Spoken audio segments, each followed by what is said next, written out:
রাজধানীসহ সারা দেশে রবিবার, ৪ আগস্ট, দুপুর ২টা থেকে কাজ করছে না মোবাইল ইন্টারনেট। অনেক এলাকায় গ্রামীণফোনের নম্বর দিয়ে কলও দেওয়া যাচ্ছে না।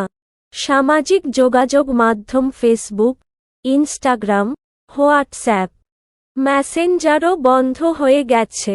তবে ইন্টারনেট বন্ধ করা হয়নি বলে দাবি করেছেন ডাক, টেলিযোগাযোগ ও তথ্যপ্রযুক্তি প্রতিমন্ত্রী জুনাইদ আহমেদ পলক। রবিবার দুপুর ২:৩০টার দিকে পলক বলেন, আমরা কোথাও ইন্টারনেট বন্ধ করিনি।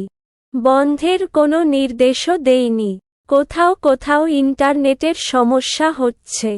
এটা আমাদের নির্দেশনার কারণে নয়। টাঙ্গাইলে আ লীগের সাধারণ সম্পাদকের গাড়িতে আগুন। টাঙ্গাইলে আ লীগের সাধারণ সম্পাদকের গাড়িতে আগুন। ফাইবার অপটিক্যাল ক্যাবল ও ইন্টারনেট পরিচালনার অনেক স্থাপনায় সন্ত্রাসীরা হামলা চালাচ্ছে দাবি করে প্রতিমন্ত্রী বলেন, অনেক জায়গায় হামলা চলছে। ফাইবার ক্যাবল কেটে দেওয়া হচ্ছে। আজও আমাদের কয়েক জায়গায় আগুন দেওয়া হয়েছে। অনেক এলাকায় কেটে ফেলা হয়েছে। এমন তাণ্ডব চালালে নিরবচ্ছিন্ন ইন্টারনেট সরবরাহ করা তো সম্ভব নয়।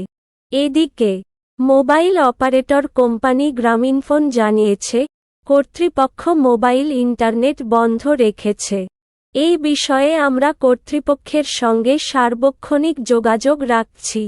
আরেক মোবাইল অপারেটর রবির পক্ষ থেকে বলা হয়েছে, কর্তৃপক্ষ মোবাইল ইন্টারনেটের 4G সেবা বন্ধ রেখেছে। তারা এর বেশি কিছু জানেন না। একই কথা জানিয়েছে বাংলালিংকও।